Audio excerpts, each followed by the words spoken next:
મિત્રો, અમદાવાદમાં પ્લેન જે દુર્ઘટના થઈ છે એમાં ઘણા સવાર પેસેન્જરોના મૃત્યુ થવાની આશંકા સેવાઈ રહી છે. આવી ગુજરાત ઉપર મોટી દુર્ઘટના લગભગ ભાગ્યે જ જોવા મળી હશે. એટલી મોટી દુર્ઘટના ગુજરાત ઉપર આવી છે, આફત આવી છે. અને લગભગ 240થી પણ વધારે પ્લેનમાં પેસેન્જરો સવાર હતા.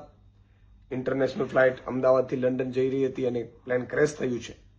અને મોટા ભાગના જે આપણા પેસેન્જરો છે એમના મોતની શંકા સેવાઈ રહી છે. ભગવાન એમના આત્માને શાંતિ આપે, ઘાયલોને તુરંત સ્વસ્થ થાય એવી પ્રાર્થના કરીએ છીએ.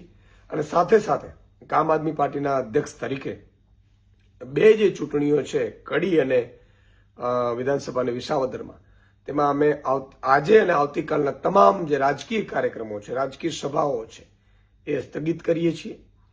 આપણે ગુજરાત ઉપર આફત આવી છે, આપણે સૌ કોઈ ટીકા ટિપ્પણી રાજકીય નહીં કરે.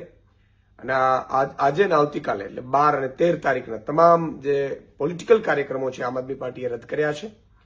સાથે સાથે અમે પ્રાર્થના કરીએ છીએ. અમારી ટીમ પણ અત્યારે અમદાવાદ સિવિલ હોસ્પિટલમાં પહોંચી રહી છે મદદ માટે. અને ગુજરાત સરકારને, કેન્દ્ર સરકારને જે પણ આમ આદમી પાર્ટીના કાર્યકર્તાઓની મદદ જોશે અમે તૈયાર છીએ.